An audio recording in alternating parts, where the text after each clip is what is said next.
O céu e o inferno. Primeira parte. Capítulo 10. Intervenção dos demônios nas modernas manifestações. 1. Os modernos fenômenos do espiritismo têm atraído a atenção sobre fatos análogos de todos os tempos, e nunca a história foi tão compulsada neste sentido como ultimamente. Pela semelhança dos efeitos, inferiu-se a unidade da causa. Como sempre acontece relativamente a fatos extraordinários que o senso comum desconhece, o vulgo viu nos fenômenos espíritas uma causa sobrenatural, e a superstição completou o erro ajuntando-lhes absurdas crendices. Provém daí uma multidão de lendas que, pela maior parte, são um amálgama de poucas verdades e muitas mentiras. 2. As doutrinas sobre o demônio, prevalecendo por tanto tempo, haviam de tal maneira exagerado o seu poder, que fizeram, por assim dizer, esquecer Deus. Por toda parte surgia o dedo de Satanás, bastando para tanto que o fato observado ultrapassasse os limites do poder humano. Até as coisas melhores, as descobertas mais úteis, sobretudo as que podiam abalar a ignorância e alargar o círculo das ideias, foram tidas muita vez por obras diabólicas. Os fenômenos espíritas de nossos dias, mais generalizados e mais bem observados à luz da razão e com o auxílio da ciência confirmaram, é certo, a intervenção de inteligências ocultas, porém agindo dentro de leis naturais e revelando por sua ação uma nova força e leis até então desconhecidas. A questão reduz-se, portanto, a saber de que ordem são essas inteligências.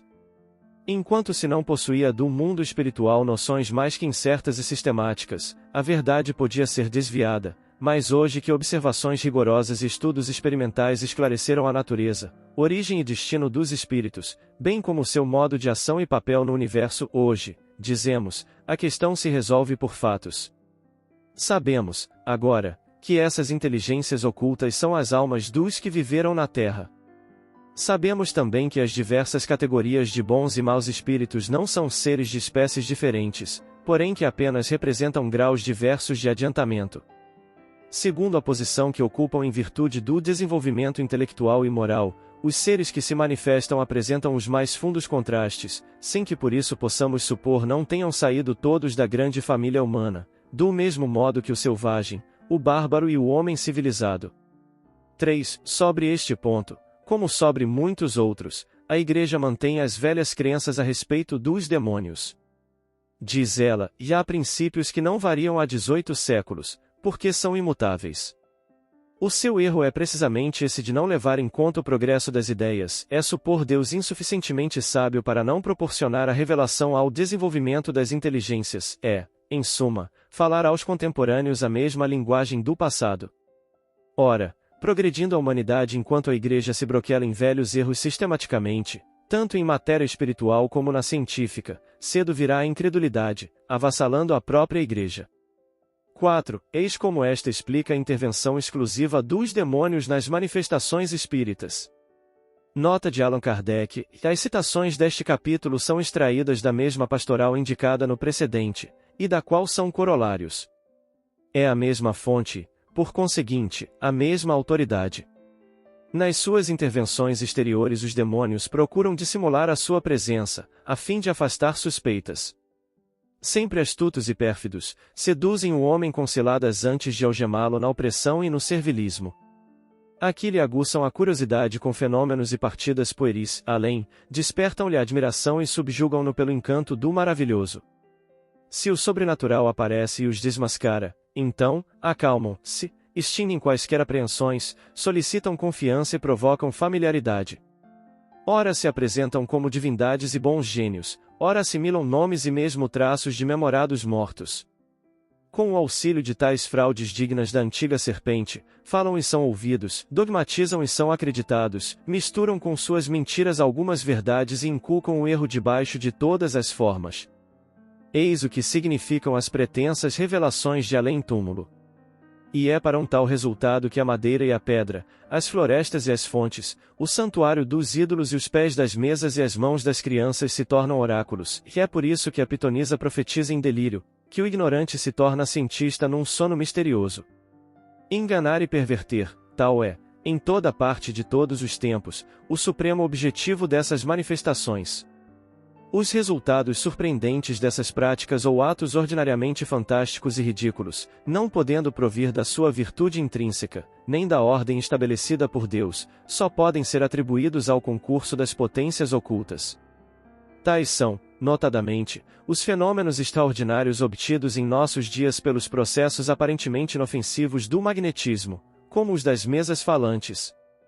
Por meio das operações da moderna magia, vemos reproduzirem-se no presente as evocações, as consultas, as curas e sortilégios que ilustraram os templos dos ídolos e os antros das sibilas.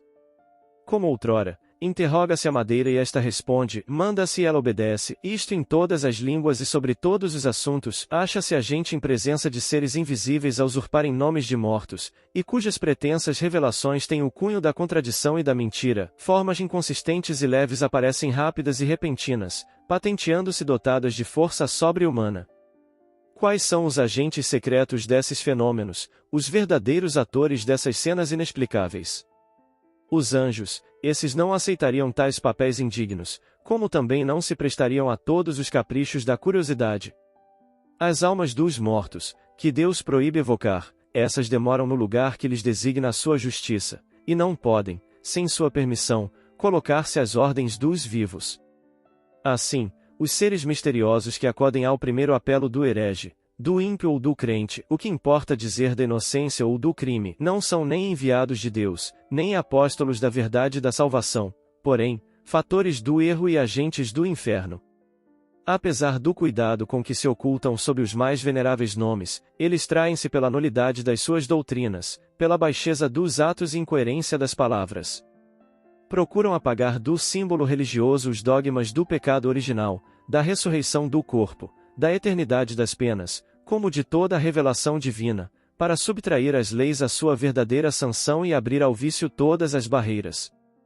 Se as suas sugestões pudessem prevalecer, acabariam por formar uma religião com moda para uso do socialismo e de todos a quem importuna a noção do dever e da consciência. A incredulidade do nosso século facilitou-lhes o caminho. Assim possam as sociedades cristãs, por uma sincera dedicação à fé católica, escapar ao perigo desta nova e terrível invasão. 5. Toda esta teoria deriva do princípio de que os anjos e os demônios são seres distintos das almas humanas, sendo estas antes o produto de uma criação especial, aliás inferiores aos demônios em inteligência, em conhecimento e em toda espécie de faculdade. E é assim que opina pela exclusiva intervenção dos maus anjos, nas antigas como nas modernas manifestações dos espíritos. A possibilidade da comunicação dos mortos é uma questão de fato, é o resultado de observações e experiências que não vem ao caso discutir aqui. Admitamos, porém, como hipótese, a doutrina citada, e vejamos se ela não se destrói por si mesma com os seus próprios argumentos. 6. Das três categorias de anjos segundo a Igreja, a primeira ocupa-se exclusivamente do céu, a segunda, do governo do universo, e a terceira, da terra. É nesta última que se encontram os anjos de guarda encarregados da proteção de cada indivíduo. Somente uma parte dos anjos, desta última categoria, é que compartilhou da revolta e foi transformada em demônios. Ora, desde que Deus lhes permitirá com tanta liberdade, já por sugestões ocultas, já por ostensivas manifestações, induzir os homens em erro, e porque esse Deus é soberanamente justo e bom, devia ao menos, para atenuar os males de tão odiosa concessão, permitir também a manifestação dos bons anjos. Ao menos, assim, os homens teriam a liberdade e o recurso da escolha. Dar, porém, aos anjos maus o monopólio da tentação, com poderes amplos de simular o bem para melhor seduzir e vedando ao mesmo tempo toda e qualquer intervenção dos bons, é atribuir a Deus o intuito inconcebível de agravar a fraqueza, a inexperiência e a boa-fé dos homens. É mais ainda, que é supor da parte de Deus um abuso de confiança, pela fé que nos merece. A razão recusa admitir tanta parcialidade em proveito do mal. Vejamos os fatos. 7. Aos demônios concedem-se faculdades transcendentes, e nada perderam da natureza angélica, possuem o saber, a perspicácia, a previdência e a penetração dos anjos, tendo ainda, a mais, astúcia, ardil e artifício, tudo em grau mais elevado. O objetivo que os move é desviar os homens do bem, afastá-los de Deus e arrastá-los ao inferno, do qual são provedores e recrutadores. Assim, Compreende-se que se dirijam de preferência aos que estão no bom caminho e nele persistem, compreende-se o emprego das seduções e simulacros do bem para atraí-los e perdê-los, mas o que se não compreende é que se dirijam aos que já lhes pertencem de corpo e alma, procurando reconduzi-los a Deus e ao bem. Quem mais estará nas garras do demônio do que aquele que de Deus blasfema, atido ao vício e à desordem das paixões? Esse não estará no caminho do inferno? Mas então como compreender que ao uma tal presa esse demônio exorte a rogar a Deus, a submeter-se à sua vontade, a renunciar ao mal? Como se compreende que exalte aos seus olhos a vida deliciosa dos bons espíritos e lhe pinte a horrorosa posição dos maus? Jamais se viu negociante realçar aos seus fregueses a mercadoria do vizinho em detrimento da sua, aconselhando-os a ir à casa daquele. Nunca se viu um arrebanhador de soldados depreciar a vida militar, decantando o repouso da vida doméstica. Poderá ele dizer aos recrutas que terão vida de trabalhos e privações com 10 probabilidades contra uma de morrerem ou, pelo menos, de ficarem sem braços nem pernas? É este, no entanto, o papel estúpido do demônio, pois é notório, e é um fato, que as instruções emanadas do mundo invisível têm regenerado incrédulos e ateus, insuflando-lhes na alma fervor e crenças nunca havidos. Ainda por influência dessas manifestações tem-se visto, e vêem-se diariamente, regenerarem-se viciosos contumazes, procurando melhorarem-se a si mesmos. Ora, atribuir ao demônio tão benéfica propaganda e salutar resultado é conferir-lhe diploma de tolo. E como não se trata de simples suposição, mas de fato experimental contra o qual não há argumento, havemos de concluir, ou que o demônio é um desazado de primeira ordem, ou que não é tão astuto e mau como se pretende, e, conseguintemente, tão temível quanto dizem, ou, então, que todas as manifestações não partem dele. 8. Eles inculcam o erro sob todas as formas, e é para obter esse resultado que a madeira, a pedra, as florestas, as fontes, os santuários dos ídolos, os pés das mesas e as mãos dos meninos se tornam oráculos. Mas, se assim é, qual o sentido e valor destas palavras do Evangelho? E eu repartirei meu espírito por toda a carne, vossos filhos e filhas profetizarão, os jovens terão visões e os velhos terão sonhos. Nesses dias repartirei meu espírito por todos os meus servidores e servidoras, e eles profetizarão. Joel 2, 28 e 29, Atos dos Apóstolos 2, 17 e 18. Não estará nessas palavras a predição tácita da mediunidade dos nossos dias a todos concedida, mesmo às crianças? E essa faculdade foi anatematizada pelos apóstolos? Não, eles a pregoam como graça divina, e não como obra do demônio. Terão os teólogos de hoje mais autoridade que os apóstolos? Por que não ver antes o dedo de Deus na realização daquelas palavras?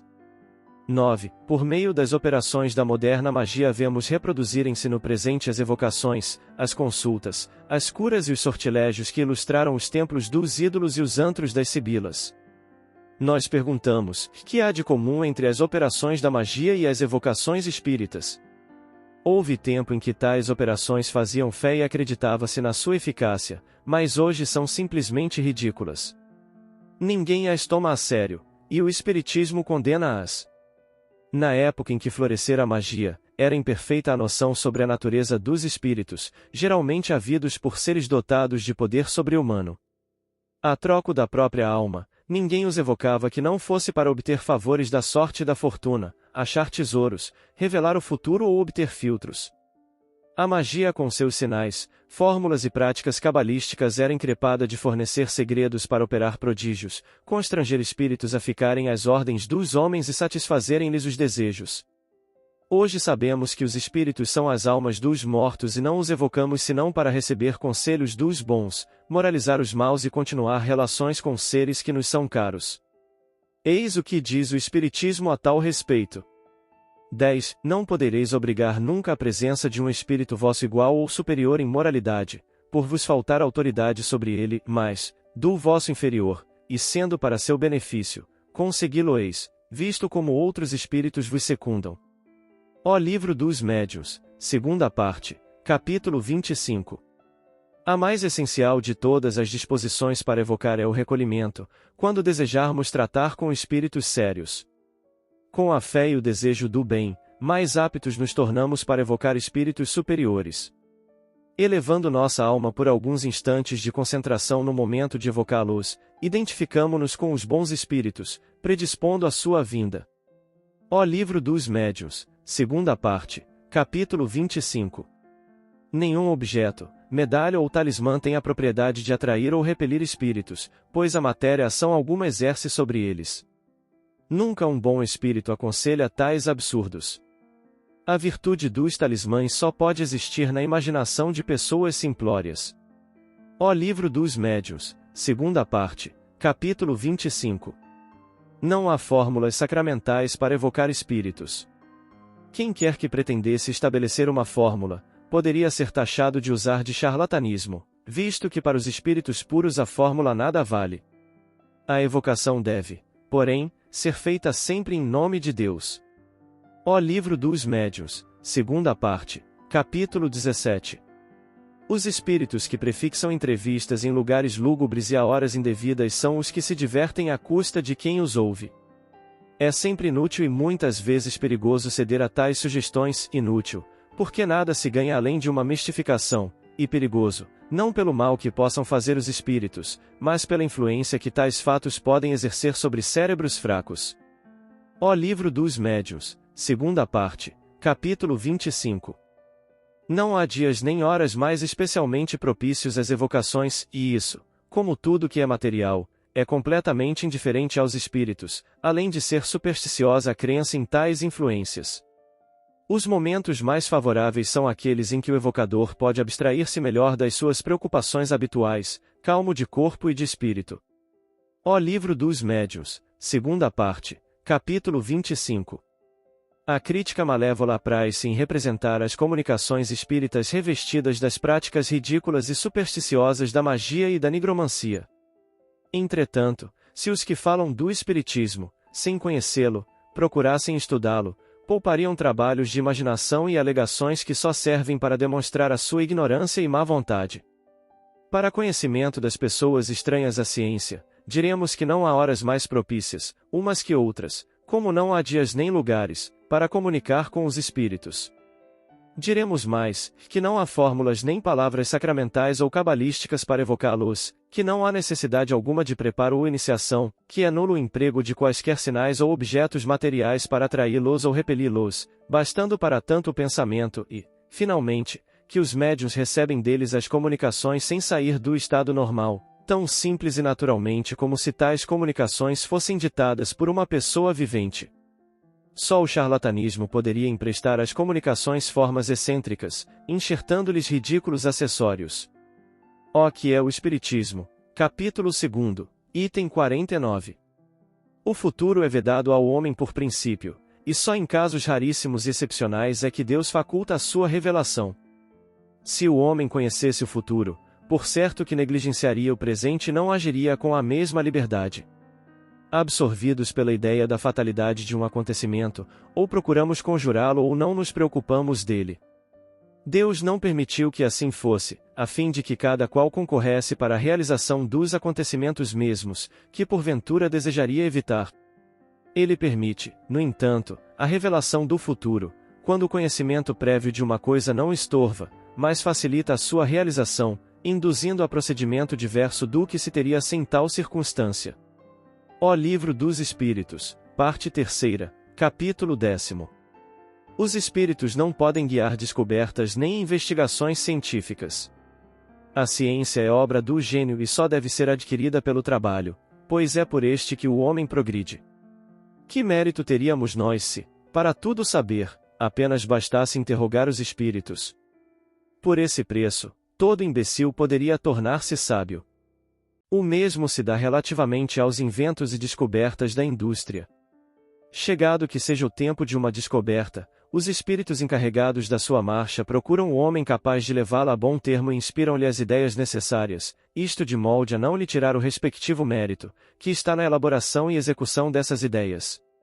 Assim tem sido com todos os grandes trabalhos da inteligência humana. Os espíritos deixam cada indivíduo na sua esfera, e do homem apenas apto para lavrar a terra não fazem depositários dos segredos de Deus, mas sabem arrancar da obscuridade aquele que se mostra capaz de secundar-lhes os desígnios. Não vos deixeis, por conseguinte, dominar pela ambição e pela curiosidade, em terreno alheio ao do espiritismo, que tais fitos não têm, pois com eles só conseguireis as mais ridículas mistificações. Ó Livro dos Médiuns, segunda parte, capítulo 26. Os espíritos não podem concorrer para a descoberta de tesouros ocultos. Os superiores não se ocupam de tais coisas e só os zombeteiros podem entreter-se com elas, já indicando tesouros que o mais das vezes não existem, já apontando sítios diametralmente opostos àqueles em que realmente existem. Esta circunstância tem, contudo, uma utilidade, qual a de mostrar que a verdadeira fortuna reside no trabalho. Quando a providência tem destinado a alguém quaisquer riquezas ocultas, esse alguém as encontrará naturalmente, do contrário não, nunca. Ó Livro dos Médiuns, segunda parte, capítulo 26. Esclarecendo-nos sobre as propriedades dos fluidos, agentes e meios de ação do mundo invisível, constituindo uma das forças e potências da natureza, o Espiritismo nos dá a chave de inúmeros fatos e coisas inexplicados e inexplicáveis de outro modo, fatos e coisas que passaram por prodígios, em outras eras. Do mesmo modo que o magnetismo, ele nos revela uma lei, se não desconhecida, pelo menos incompreendida, ou então, para melhor dizer, efeitos de todos os tempos conhecidos, pois que de todos os tempos se produziram, mas cuja lei se ignorava e de cuja ignorância brotava a superstição. Conhecida essa lei, desaparece o maravilhoso e os fenômenos entram para a ordem das coisas naturais. Eis porque os espíritos não produzem milagres, fazendo girar as mesas ou escrever os mortos, como milagre não fazem o médico em restituir a vida ao moribundo, e o físico provocando a queda do raio. Quem pretendesse fazer milagres pelo espiritismo não passaria de ignorante ou então de mero prestidigitador. Ó Livro dos Médiuns, primeira parte, capítulo 2. Pessoas a que fazem das evocações uma ideia muito falsa, e há mesmo quem acredite que os mortos evocados se apresentam com todo o aparelho lúgubre do túmulo. Tais suposições podem ser atribuídas ao que vemos nos teatros ou lemos nos romances e contos fantásticos, em que os mortos aparecem amortalhados com o chocalhar dos ossos. O Espiritismo, que nunca fez milagres, também não faz esse, pois que jamais fez reviver um corpo morto. O espírito, fluídico, inteligente, esse não baixa a campa com o grosseiro invólucro, que lá fica definitivamente. Separa-se dele no momento da morte, e nada mais tem de comum entre si. Ó que é o Espiritismo, capítulo 2, item 48.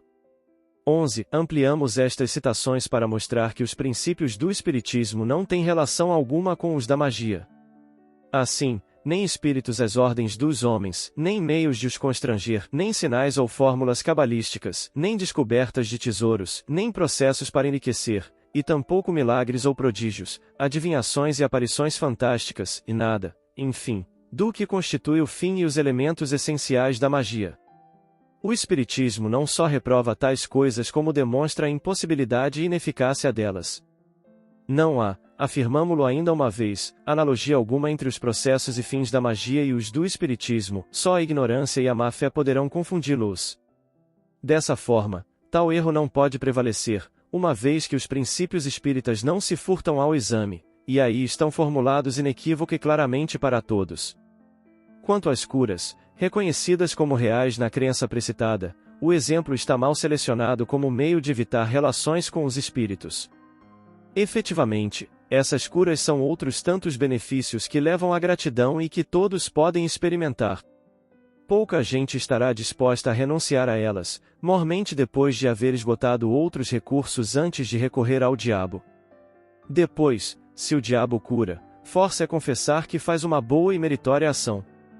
Nota de Allan Kardec, querendo persuadir as pessoas curadas pelo espiritismo que o foram pelo diabo, grande número delas se ha separado da igreja, sem que jamais pensassem fazê-lo. 12. Quais são os agentes secretos de tais fenômenos, os verdadeiros autores dessas cenas inexplicáveis? Os anjos, esses não aceitariam papéis indignos, como também não se prestariam aos caprichos todos da curiosidade. O autor quer falar das manifestações físicas dos espíritos, no número das quais algumas há evidentemente pouco dignas de espíritos superiores. Nós lhe pediremos, contudo, que substitua o vocábulo anjo pelo de espíritos puros ou espíritos superiores, pois que assim teremos exatamente o que diz o Espiritismo. Indignas, porém, dos bons espíritos, não se pode considerar uma multidão de comunicações dadas pela escrita, pela palavra, pela audição, etc., pois que tais comunicações seriam e são dignas dos homens mais eminentes da terra. O mesmo poderemos dizer quanto às curas, aparições e um sem número de fatos, que os livros santos citam em profusão como obra de anjos ou de santos.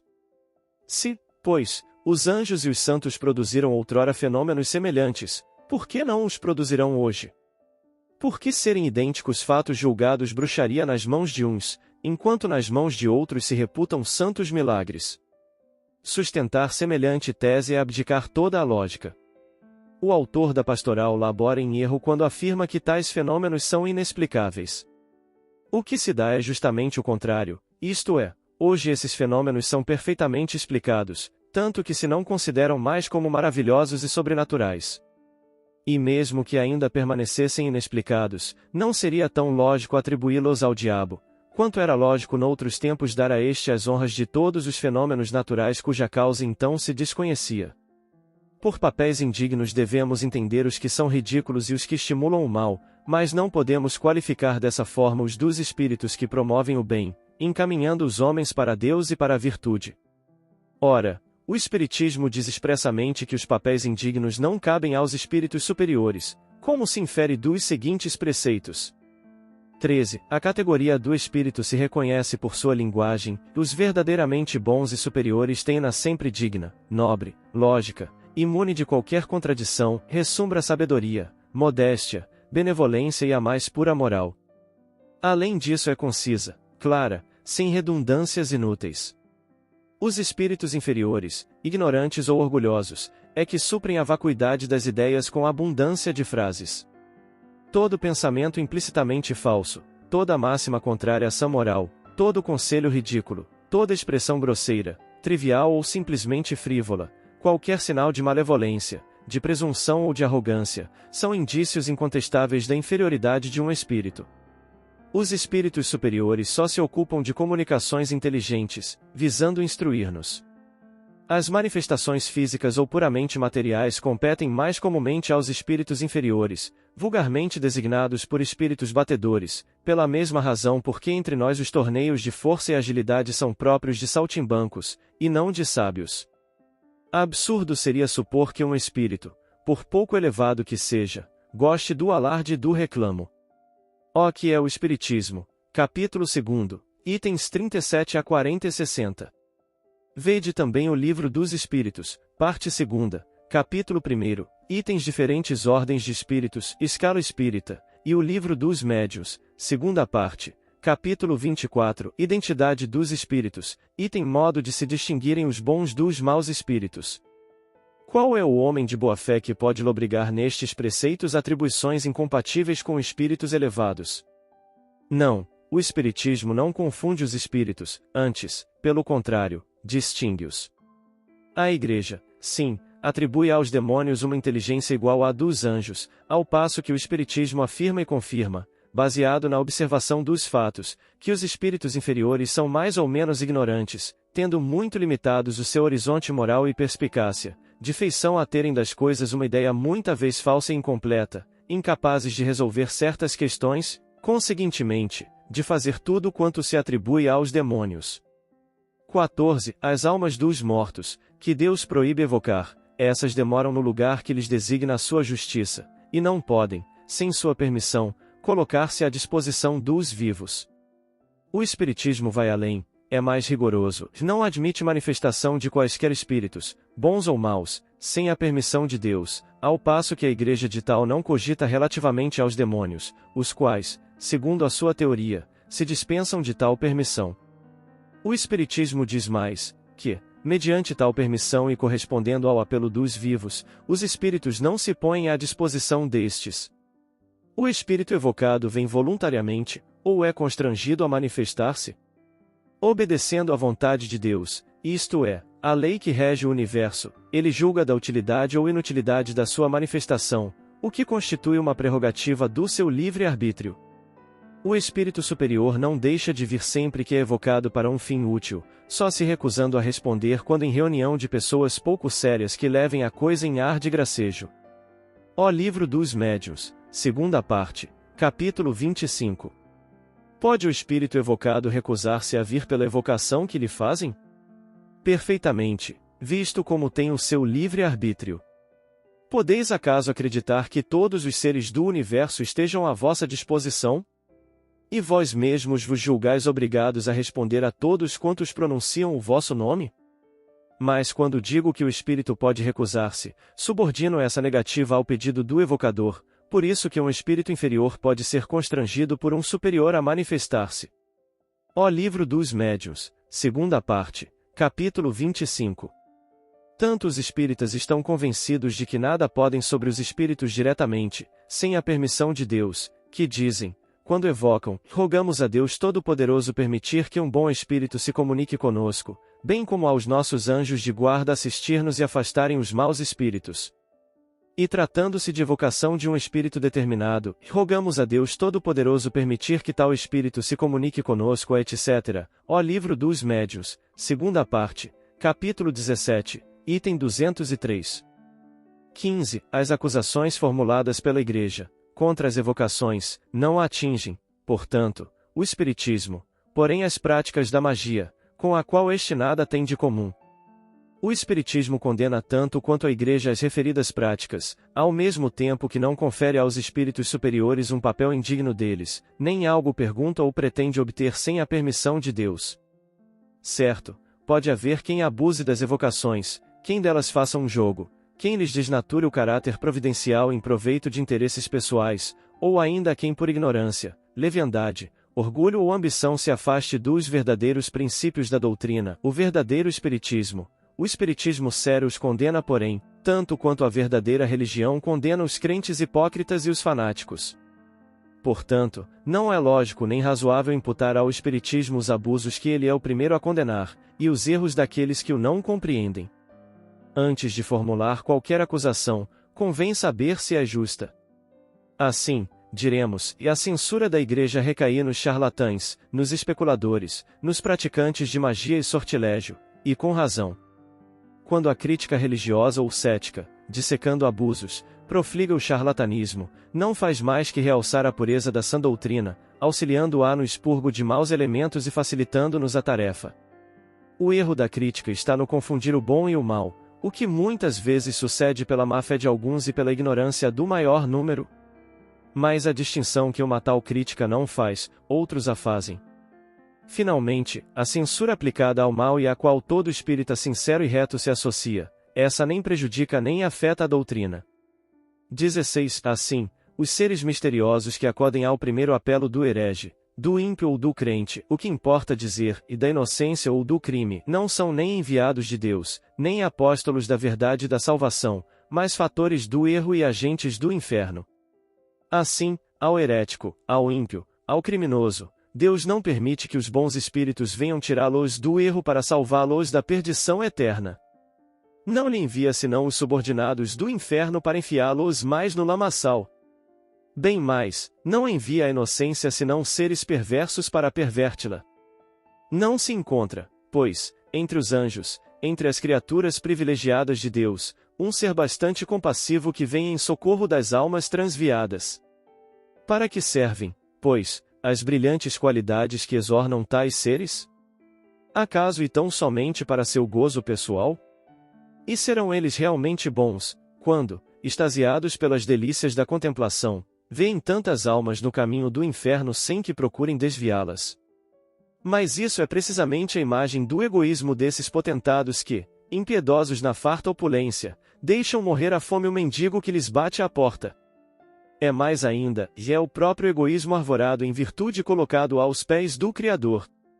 Mas vós vos admirais que bons espíritos venham ao herege e ao ímpio, certamente porque vos esquecestes desta parábola do Cristo, não é o homem são que precisa de médico. Então não tendes um ponto de vista mais elevado que o dos fariseus daquele tempo? E vós mesmos, vós vos recusareis mostrar o bom caminho ao descrente que vos chamasse? Pois bem, os bons espíritos fazem o que faríeis, dirigem-se ao ímpio para dar-lhe bons conselhos. Ó! Em lugar de anatematizardes as comunicações de além-túmulo, melhor fora bendissesseis os decretos do Senhor, admirando-lhe a onipotência e bondade infinitas. 17. Dizem que há anjos de guarda, mas quando não podem insinuar-se pela voz misteriosa da consciência ou da inspiração, por que não empregarem meios de ação mais diretos e materiais de modo a sensibilizar os sentidos, uma vez que tais meios existem? Deus oferece para isso esses meios, que pertencem à sua própria obra. Desde que tudo provém dele, nada ocorre sem a sua permissão. Podemos admitir que ele faculte tais meios aos maus espíritos e os recuse aos bons? Nesse caso é preciso confessar que Deus facilita mais poderes ao demônio para perder os homens, do que aos anjos de guarda para salvá-los. Pois bem, o que os anjos de guarda, segundo a Igreja, não podem fazer, fazem por si os demônios, servindo-se de tais comunicações, ditas infernais, reconduzem a Deus os que o renegavam e ao bem os escravizados do mal. Esses demônios fazem mais, e dão-nos o espetáculo de milhões de homens acreditando em Deus por intercessão da sua potência diabólica, ao passo que a Igreja era impotente para convertê-los. Homens que jamais oraram, fazem-no hoje com fervor, graças às instruções desses demônios. Quantos orgulhosos, egoístas e debochados se tornaram humildes, caridosos e recatados. E tudo por obra do diabo. Ah! Mas se assim for, claro é que a toda essa gente o demônio tem prestado melhor serviço e guarda que os próprios anjos. É necessário, porém, formar uma triste opinião do senso humano dos nossos tempos, para crer que os homens aceitem cegamente tais ideias.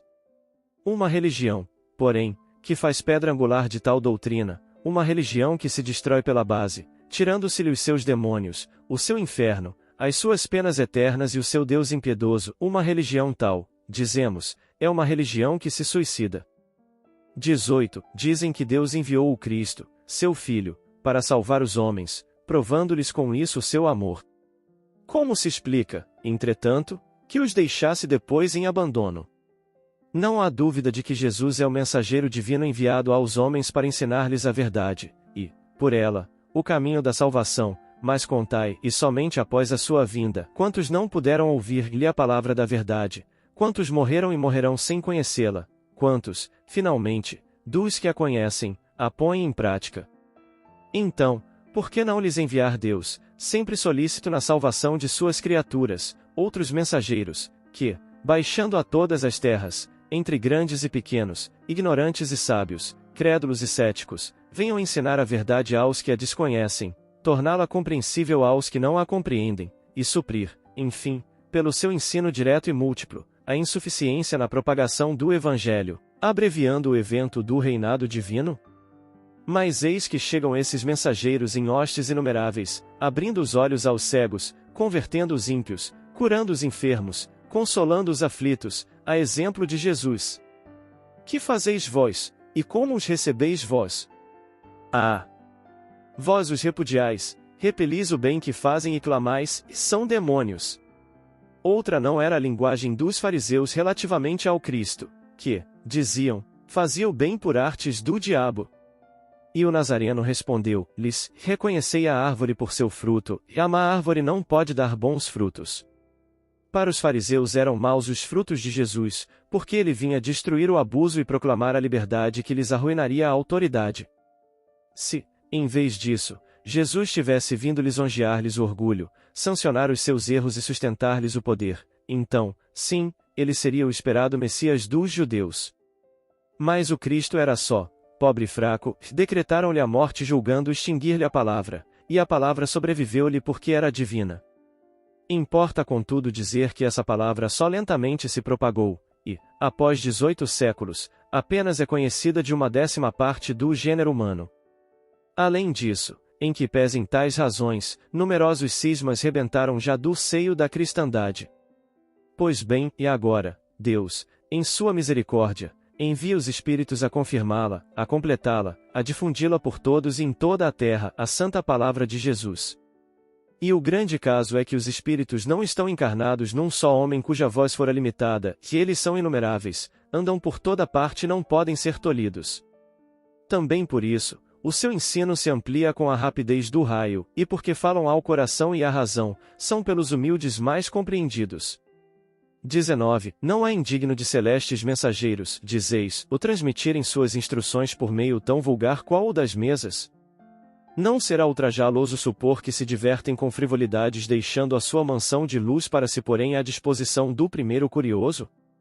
Jesus também deixou a mansão do Pai para nascer num estábulo. E quem vos disse que o Espiritismo atribui frioleiras aos espíritos superiores?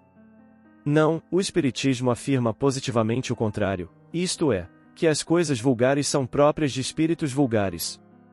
Não obstante, dessas vulgaridades resulta um benefício, qual o de abalar muitas imaginações, provando a existência do mundo espiritual e demonstrando à saciedade que esse mundo não é tal, porém muito diferente do que se julgava. Essas manifestações iniciais eram porventura simples como tudo que começa, mas nem por germinar de minúscula semente a árvore deixa um dia de estender virente copada a sua ramagem. Quem acreditaria que da misérrima manjedoura de Belém pudesse sair a palavra que havia de transformar o mundo? Sim. O Cristo é bem o Messias divino. A sua palavra é bem a palavra da verdade, fundada na qual a religião se torna inabalável, mas sob condição de praticar os sublimes ensinamentos que ela contém, e não de fazer do Deus justo e bom, que nela reconhecemos, um Deus parcial, vingativo e cruel.